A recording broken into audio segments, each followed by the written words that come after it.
Hey, I'm Dario Nardi. Thank you for taking an interest in the Radiance Expansion Kit.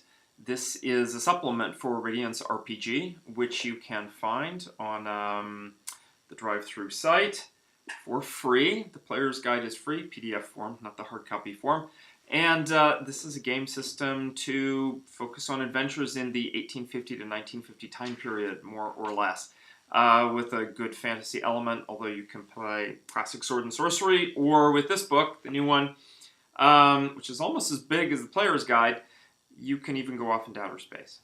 So what's inside this puppy? Well, as you might guess by the cover here, okay, you can see a little bit. Yeah, there's a car and there's a windmill. So yes, it is a turn of the last century kind of thing.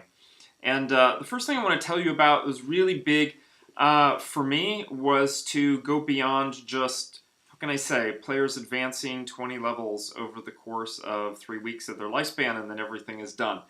I love that kind of adventure, but how can we add a little bit more feeling of role play over a person's lifespan over a number of years, have the party, get involved downtime, and that's where I went back to a classic thing that you might remember from older D&D is kits. So yes, kits before, during, and or after your adventures. So introducing 36 kits here is a really nice way. And these kits can be everything from End Times Hunter, because, the apocalypse could have happened with zombies in 1935, who knows.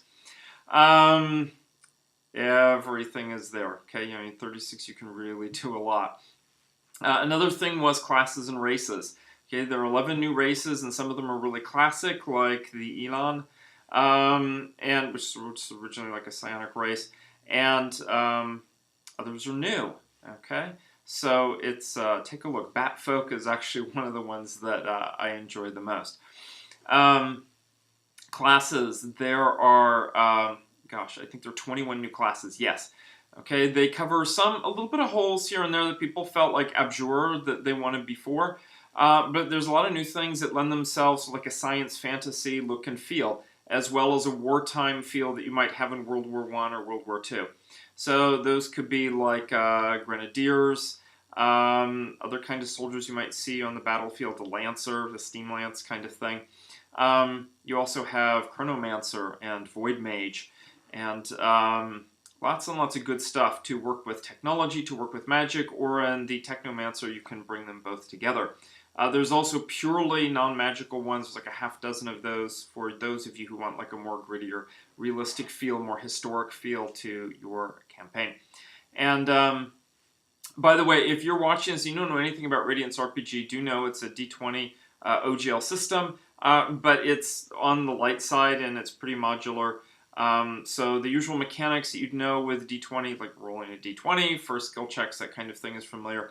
But a lot of the complexity has been reduced. I have to say, a lot of inspiration from different instances of the D20s over the years to keep it nice and streamlined. Okay, what else is there? Another one is like people want to play vampires and werewolves and ghosts and that kind of thing.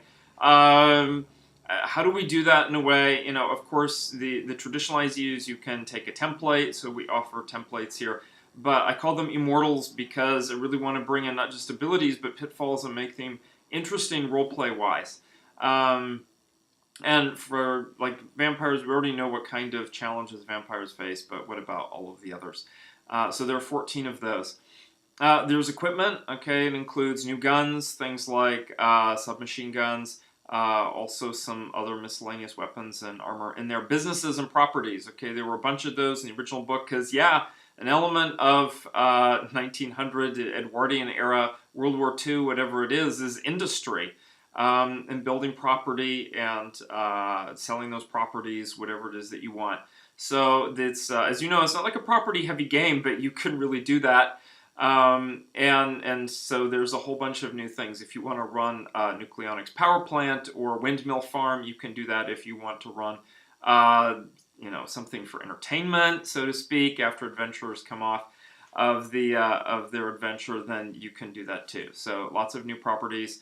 And some Steam gear, that kind of thing. Magic items, of course, lots of new potions, lots of miscellaneous magic items because there's still the opportunity for magic. And in fact, alt magic system is another addition. So what is it? That's like alternative magic. Okay, so one of the things that is actually it's an option people asked for. That they wanted an option for mana points. Now, some people don't like mana points, and so that's why I made it optional. But then those of you who know Radiance RPG know that their elements, nice little call it back, optional, and it's really, really simple to explain. It's like never anything more than one paragraph. So that's an option.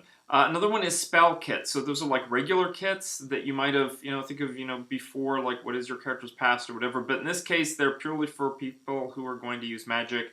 They require a little bit more sort of prerequisites to get into an involvement. And, a dozen of those in order to capture what it is that maybe is like your specialty. For those of you who know my other work, in Pact Magic and with my co-author Alex Algunas for Pathfinder, took some of the spirit stuff and put that in, brought that into Radiance RPG. Of course, with the Radiance rules, so everything is much more compact.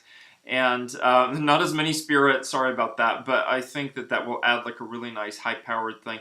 And just as sort of supernatural abilities with Pact Magic have their own special look and feel, I think there's a nice little rule that I put in there about how the pact making works. Imagine, you can have creatures that don't have a type. You can have abilities that are neither magical or non-magical.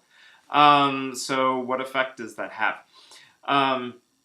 And then spell components, and sort of a neat way to actually make spell components easy. But at the same time, like flavorful, and not just like a little spell component pouch, but to actually open that up a little bit. And again, alternate magic is something that the GM is going to say, like, yes, I want to use this chapter, or no, like, don't look at this chapter. So again, it's still very modular. Let's see, what else do we have? I should know, right?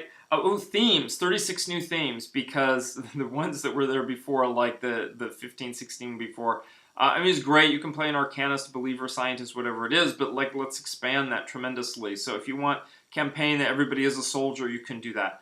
Lots and lots of options in terms of like Assassin, Spellbinder. If you've played in other campaign settings in the past, like, well, I have the Shire, for example, has like a little genie guy that you can send off and get spells for you. So really, really tremendous options, and of course stuff, there's like the Void Main that is basically if you're going to run stuff that's in outer space, and you want the players, well, at least one of them, to be prepared for what happens in life outside the spacecraft, then that would be good. Also quite a bit of stuff for Electrotech, of course, because Electrotech is the lifeblood. I mean, this is technology. Not just Steam, although there are a few Steam items, that there's a lot of Electrotech items, including submersibles and torpedoes. Little things that I didn't cover. I don't think there are any new models of cars, but no, maybe there is a race car. I do think there's a speeder as well.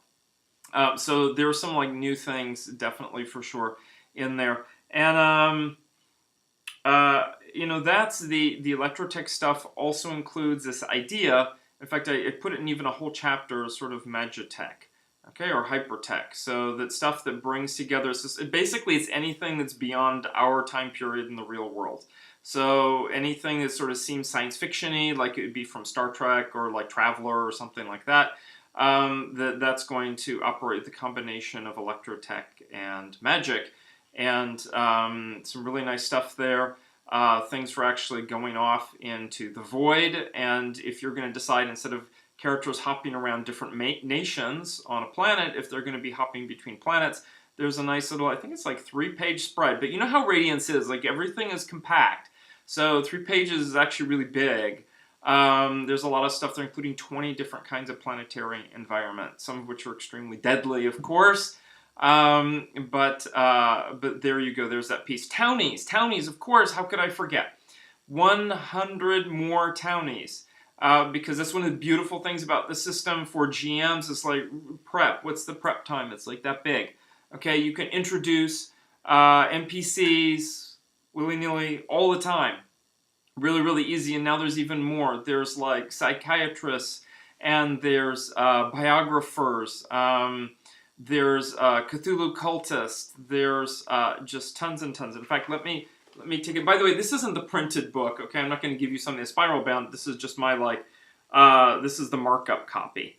Oh, by the way, I totally forgot. There's like charms as magic items. Okay, these are like really cheap magic items which are great to give to low-level characters, or just like very personal things that have a little bit of an impact. They're sort of fun, whatnot. So what are some of the townies that are here? Tattoo artist, phrenologist, because of course, you know, what would Victorian society be without phrenologists? Poets. Well, actually the poet gets quite a bit of space. Crafting poetry might be pretty important. Actually it is. There's a whole class that's like dark fantasy oriented. Psychic sentinel, gunsmith, historian, hobo. Now, this is not just any hobo. All of you know, okay, all these townies have resources. They're not just little flunkies like commoners in a D20 system. They're really they're useful folks. They have useful abilities. So even the hobo. I'm just talking any generic hobo. I'm talking about the one that, and I'm not talking about murder hobos either. This is the one that has like he's carrying his little sack, and his sack is extra dimensional, and who knows what he has inside of that, or even if you try and get inside, what's going to happen.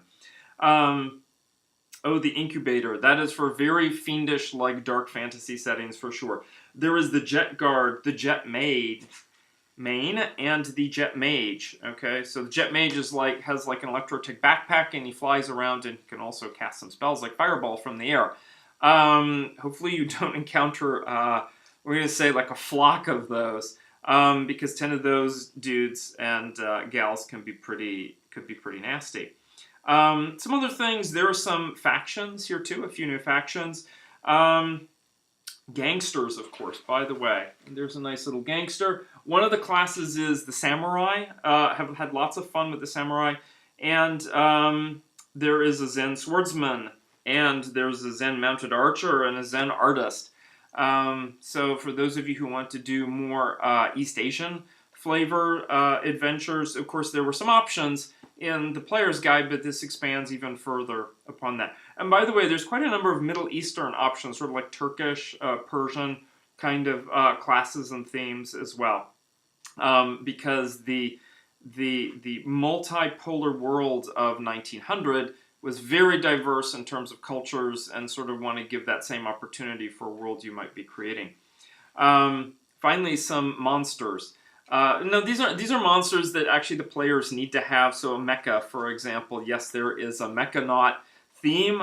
You too can climb inside of your mecha. And there's also stuff for mass combat. Mob, I don't think the mob is like the most interesting for mass combat, but there are other ones here. What are some other mass combat groups? The cult. Yeah, try and avoid a cult as a group, because those folks are pretty nasty.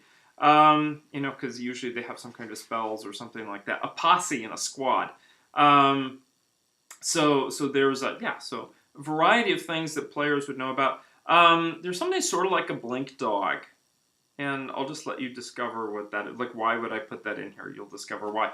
Housebots, because a world of Victorian technology, and if you're a fan of anime, of course, you can easily imagine robots in Victorian outfits all together in the same world. And then there's some like natural critters is there as well, because that was one of the things. Even the Master's Guide doesn't have common animals, because I figured like dogs and cats are not that special. But what if you want to play like, I don't know, like you want to play a goat as a familiar, okay? And better yet, you want to play a goat character. How about an anthropomorphic goat character? Yes, you can do that. Now, the last thing that I really enjoyed and want to tell you about is Insanity. Okay, Insanity card. Oh, wait, that's not the Insanity part. Yeah, the blankness of existence, that's Insanity. We've had tons and tons of fun, our playtest groups, in having these Insanity cards. And you actually want to go insane in some, no, you don't want to go insane. But you want to have a card here. You want to have a disorder of some kind. Multiple personality disorder, nightmares of insomnia, sexual deviancy, those kinds of adult topics, because actually your disability, your mental disorder stabs off insanity, because there are lots of monsters that can cause insanity. So that's some of what's inside the expansion kit, and I hope you'll take a look. Thank you.